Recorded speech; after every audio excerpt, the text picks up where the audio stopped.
Welcome to Warp Factor 5, a Star Trek Rewatch podcast brought to you by TrekCore.com. I am your host, Alex Perry. Velocity, Warp Factor 5. Course and speed set, sir. Warp Factor 5 is a Star Trek Rewatch podcast where each episode my guests and I discuss and rate the next 5 episodes of Star Trek in in-universe chronological order, beginning with the Enterprise and XO1 in the 22nd century and travelling forward from there. This time on Warp Factor 5, I've got a special bonus episode for you, wrapping up our discussion of Star Trek Enterprise Season 1. I'll provide you with final stats for the season, a full ranking of the season's episode that include my scores, the guest scores, and all the listener submissions we've received, and listener feedback.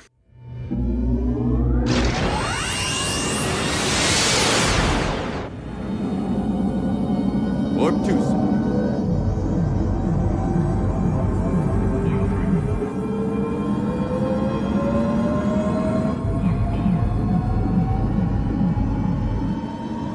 Warp 5.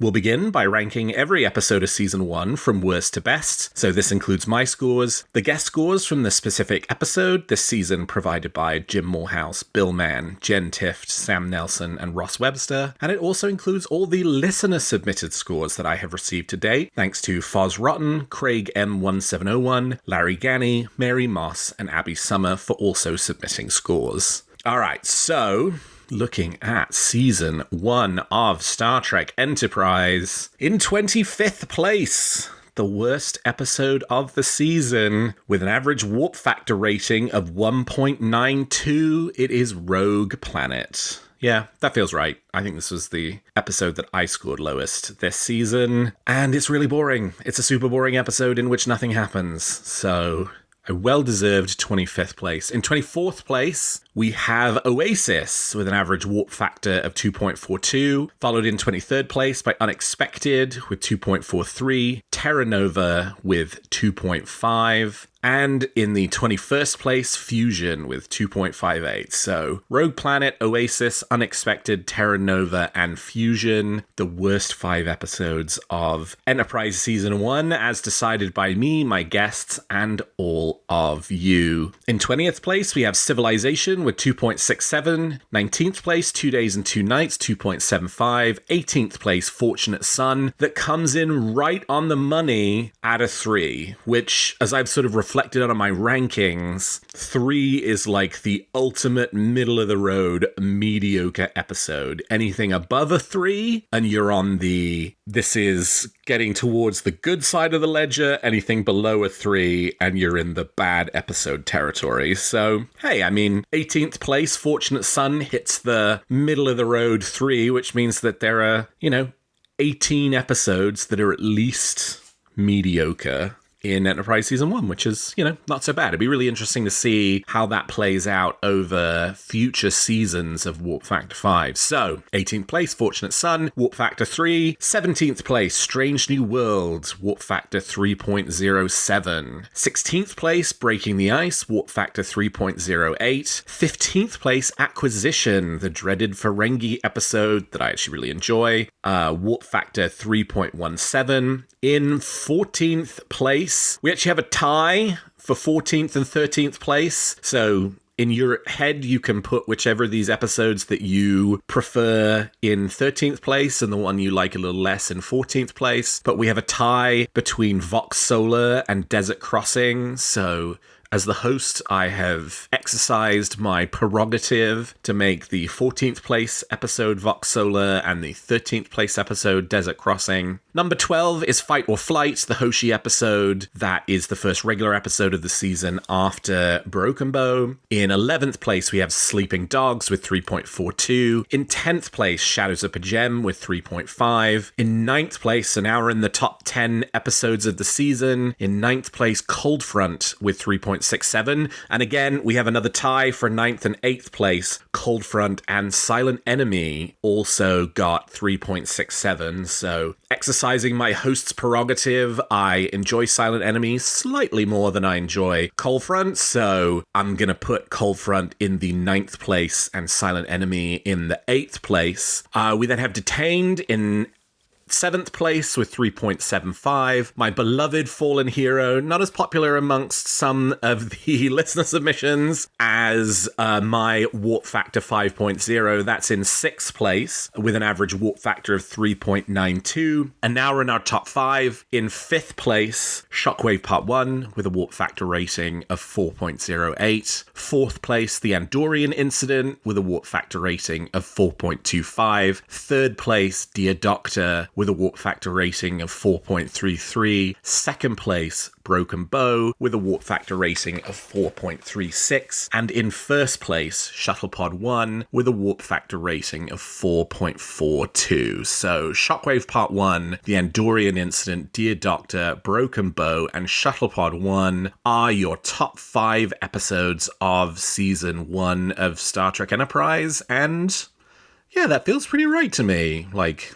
those are definitely the top 5 episodes of the season. No question about it in my mind. And yeah, 4.08 to 4.42 are your top 5 warp factor ratings. So there you have it. That's Season 1 of Star Trek Enterprise ranked. Do you disagree with any of those rankings? Well, then for future seasons, you'll have to send me your scores for episodes moving forward to make sure that your voice gets heard in the rankings for Season 2 of Enterprise and beyond. The trial never ended, Captain. We never reached a verdict. But now we have. You're guilty. All right, so with the ranking out of the way, let's have a look at some of the other season stats. So the season average for Season 1 of Enterprise is 3.21, combining the scores for both me and my guests. If you're looking at just my scores, I liked it slightly more than me and my guests. Just my scores alone, the average was 3.26. In future seasons, we'll use this as an opportunity to compare how does this season fall compared to other seasons, but this is the very first season of Star Trek we finish ranking on Warp Factor 5, so right now you will just have to have that data point of an average score of Warp Factor 3.21, and it'll just live, and we'll see what Season 2 falls. Does that fall below Season 1? Does it fall above? Season 3, does that fall above? Does that fall below? And in this section, we'll start to sort of build out a tapestry over time, not just of the ranking for Star Trek episodes, but the ranking for Star Trek seasons based off of the episode scores. How many Warp 5 ratings were given out this season? There were 2. One for Broken Bow by Jim Morehouse and one for Fallen Hero by me. How many Warp Factor 1 ratings were given out? Actually, we gave out 0 Warp Factor 1 ratings for Enterprise Season 1. The lowest score given was 1.5 for Rogue Planet, which was given both by me and by Sam Nelson. And then Fusion also got a 1.5 from me. Season MVP for series regular picks. Well, for this one, I've aggregated together both my picks, the guest picks, and the listener submissions. And we had 5 characters picked overall for best series regular performance over the course of Season 1. Scott Bakula, perhaps not surprisingly, as Captain Jonathan Archer, is in first place with 9 overall picks, followed by Jolene Blaylock with 5 picks, John Billingsley with 5 picks, all for Dear Doctor, Connor Trenier with 4 picks, and then Linda Park got 1 pick by me for Fight or Flight in the first block of 5 episodes for the season. Performance reviews will be held tomorrow starting at 0800 hours in the wardroom. Check your team leaders for the schedule. Dismissed. And from listeners, we got a bunch of wonderful picks in for the season's episodes that didn't get picked by either me or my guest in the particular episode of Warp Factor 5 that I wanted to highlight. So yeah, just a few. This is not all of the listener submissions that weren't covered in our episodes, but just a few fun ones. Bill Mann submitted as a production design pick the NX-01 bridge. I love the NX-01 bridge. I love how mechanical it feels. I love all of the buttons. I love all the blinky lights. I love the evolving addition of blue LEDs throughout the show. Check back for more blue LED moments from guest Jen Tift when she returns for a season 2 episode. I love the captain's chair in season 1 to 3. I love the stations. I love how sort of bulky everything feels and how well aligned it feels with TOS, but it also feels very 2001. Just a really perfect way of making Enterprise feel authentically like a show of its time, but also like it fits super well in a lineage with TOS and the 1960s production design. So yeah, everything about the Enterprise aesthetic and production design is just hit for me. Also in production design, Craig M1701 picked the opening credits of Star Trek Enterprise. And say what you want to about the theme tune. Obviously, some people love it, some people hate it, some people love to hate it, some people hate to love it, some people love to love it, but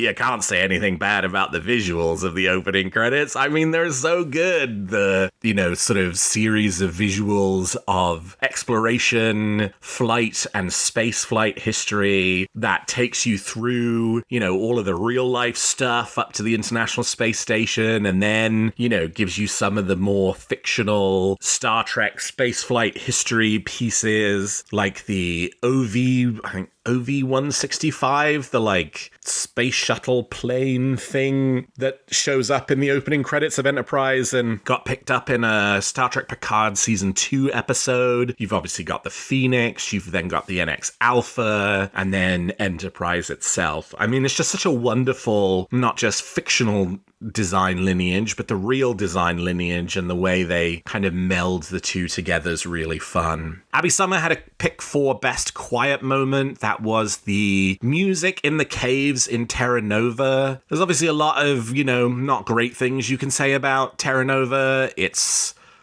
Let's just go back to our list. It's number 22 out of 25 episodes this season in terms of warp factor rating. But this is a really nice moment in which you are getting the opportunity to kind of see the, while quite primitive culture that the inhabitants of Terra Nova have, because they were children who grew up and didn't have the level of socialization that their parents had because their parents died and, they were sort of left to kind of raise themselves. You are seeing this, a culture nonetheless for these people, and a culture that up until this point you've sort of seen has its real, violent elements, but now you're seeing has joyful elements to it as well, and so that's a really nice pick. Is your belly hollow? It all depends. What's for dinner?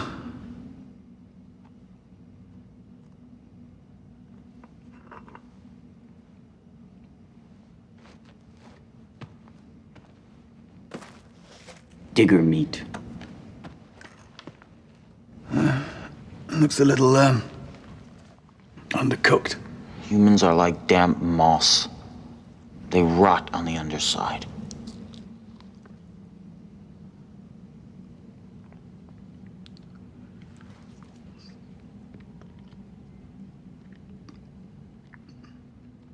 Not bad.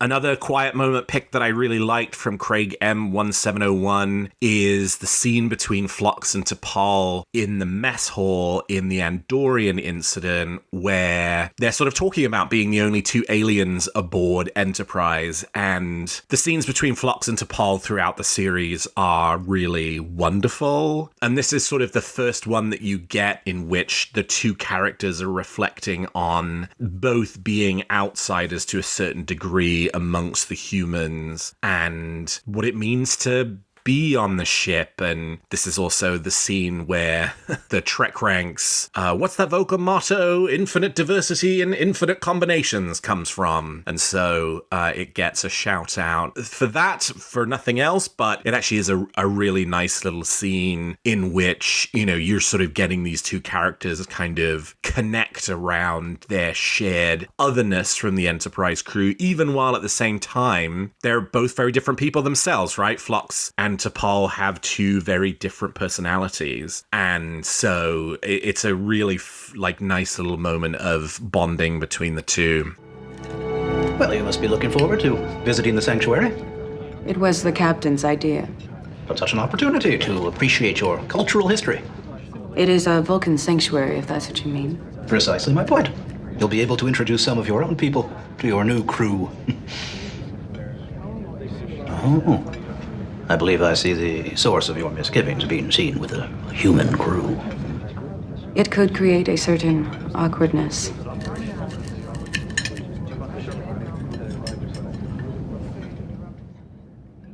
May I?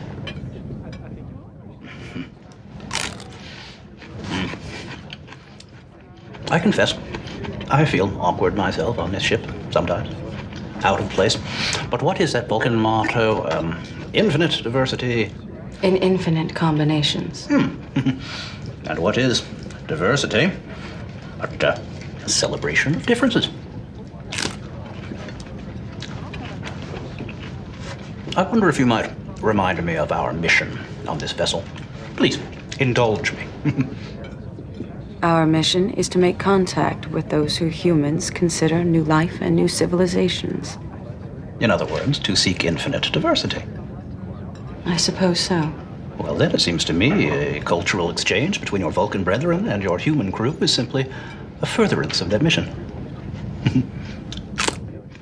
Bill Mann had another production design picked I really liked, and as you've heard already from the last episode, I'm a big fan of David Bell's scores for Star Trek episodes, and Bill picked David Bell's score for Dear Doctor, which is really wonderful. It doesn't have any of my favorite action music beats in it, as we talked about in the last episode with Ross Webster, but it's so wonderful in the way the music plays out through the scenes in which Phlox is narrating the letter to Dr. Lucas. It's just, I mean, I'll probably put some, of the music in the backing track to what we're listening to right now, so you don't just have to take my word for it, but it's at once light, but also sad, but also curious. I mean, it's tough to kind of explain it, but to me, it just feels like it fits the episode really well in the way it approaches the sort of reflecting the episode's themes back. Abby Summer had a quiet moment pick, this being T'Pol, Hoshi, and Reed in the decon chamber in Silent Dogs. It is a wonderfully arresting moment after having been in this really grubby and grimy Klingon ship that these characters are now in the decon chamber, which, for all of the sort of puerile nature of it, is still a space that feels very clean. And this does feel like a scene that sort of uses the decon chamber to good effect. I'm just thinking we're recording season 3 episodes right now, so that's where my head is at. And by the end of season 2, they basically retire the decon chamber for good. I'm not thinking about it it coming back again. Maybe it comes back in Observer Effect in season 4. Anyway, I'm getting off track, but that's a really nice little scene and really nice little bonding scene between the three characters, especially given how much tension there was all throughout the episode. Abby Summer again had a great production design pick from Acquisition, which I really like too, which is the Ferengi grabbing all of the various different props throughout the episode, like partially because they're stealing all of them, so, you know, they're picking up props and putting them in bags. But it is this wonderful moment where, you know, if you just kind of step back and take yourself out of the story and think about it from a production design perspective, where you sort of marvel at, like, how much stuff there is, not just sort of on a starship in the in-universe case, but like on the production stages of Enterprise to help make this world feel real and lived in, and that these characters have access to the tools and devices that they need to do their jobs, and then every one of those tools and devices somebody had to design and somebody had to make, and they had to figure out like a thoughtful place to sort of put it. And in many cases it's like that stuff, it's obviously there in the episode, but a lot of it's like not there for the episode. It's stuff that's clearly like there because it's always there, you know, like when they're in sickbay, all of Phlox's sort of, you know, bits and bobs and doodads and medical instruments and this, that, and the other. Like that stuff's actually just, if you go back and watch other episodes, that stuff's there all the time. You just kind of don't really notice it because characters aren't interacting with that stuff most of the time. But here you're seeing the characters sort of touching everything and opening every drawer, and it really does kind of show you how incredibly complex the sets are and how wonderful all the props are. I mean, you know, for those of you who have followed me over from Weekly Trek, you know I am a collector of original props from the Star Trek productions, and they're very, very cool, and so any chance to sort of showcase them is good with me. Bill Mann had a pick for loud moment, this one being the communication breakthrough in Vox Solar, the very Star Trek moment where the slime monster that's taking over the ship is, you know, like, you know, the way that we deal with the problem is not through torturing it or cutting it to pieces with a phaser. It's by figuring out how to talk to it and communicate with it and tell it that we're going to take it home. And, you know, there were probably a bunch of ways they could have ended that episode, particularly an Enterprise episode where, you know, you're not sort of fully kind of immersed in the Star Trek ethos of like doing the right thing for the right reasons because, you know, humanity's advanced, but it's not quite Federation advanced. And yet that's the solution to this episode. And so that is really nice. And you know, them getting the universal translator working and the sort of humming and the pips and the loud noises that the creature makes. It's a nice way to sort of wrap up the episode. It just sounds like a constant tone. I'm gonna create distortions in the tone. Hopefully the organism will understand what I'm trying to do.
I think I've got enough to try something simple.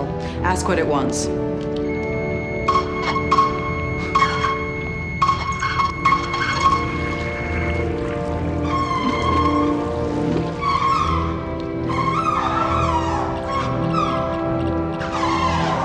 It's talking to us.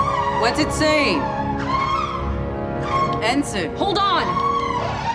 It's giving us coordinates. It's homeworld? The Cretaceans already gave them to us. These look more like the latitude and longitude. I think it's trying to give us an exact location on the planet. Tell it we're taking it back.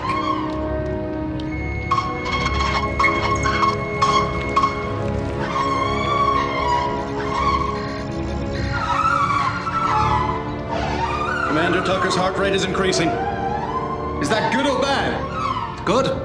Crewman Kelly's biosigns are stabilizing as well.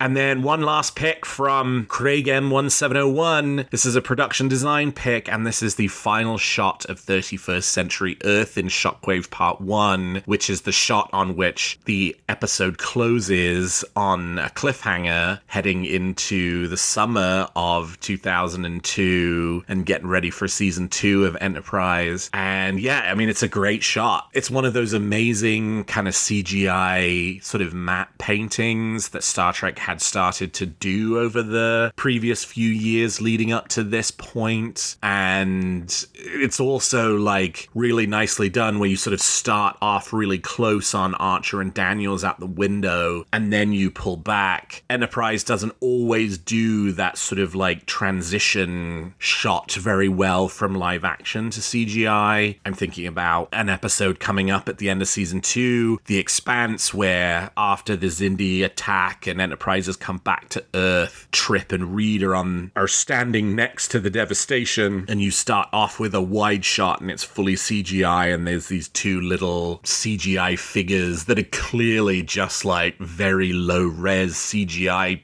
people figures standing, and then it cuts to a live action shot, and it feels really jarring because you're not buying that you're looking at Trip and Reed, you're looking at like little video game characters. But this shot at the end of Shockwave Part 1, I think is really well done, where they kind of pull back and you're seeing the devastation of 31st century Earth in this really compelling way, with this big question of like, what am I looking at? What's going on? The same way that Archer and Daniels are feeling that way. So a set of really nice picks here from some of my listeners. Thank you so much for submitting them, because it gives us an opportunity to talk about more great Star Trek. And if there are particular moments from season 1 episodes that you didn't hear in the episodes and you didn't hear here in the listener submissions, well, you know what I'm going to tell you moving forward, which is if there are things you'd like to hear me talk about, send them in. As the first episode of season 2 has dropped today, so you're also hearing today me and Abby Summer talking about the first 5 episodes of season 2. So tell me what you think of them.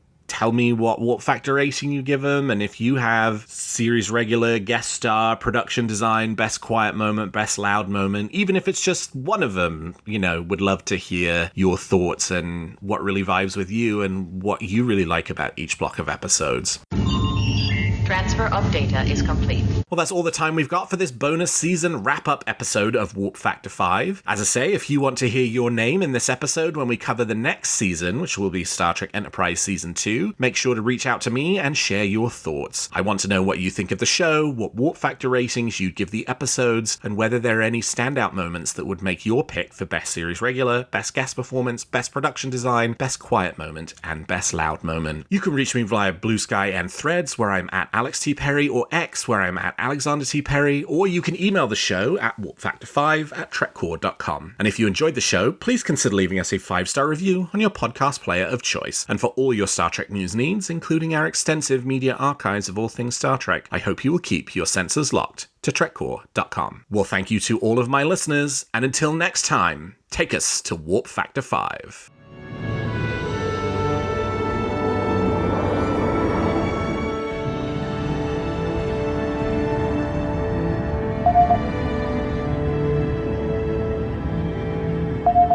Is someone gonna get that? You're closer.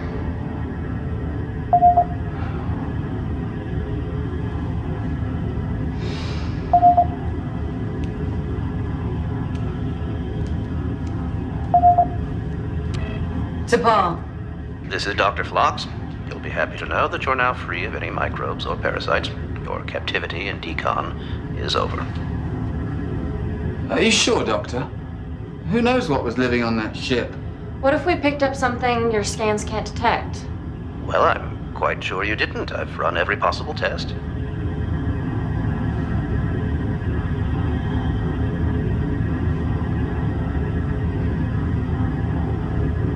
Maybe you should run them again, Doctor. I believe I'm developing a slight headache. Of course, if you insist. I wouldn't want to miss anything. Thank you, Doctor.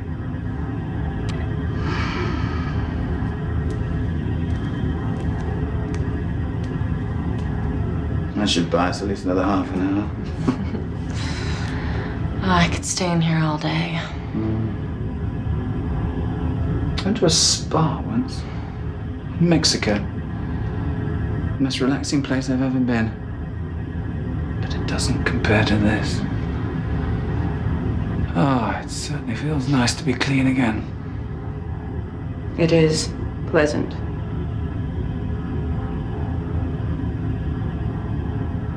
Do you smell that? I don't smell anything. Exactly.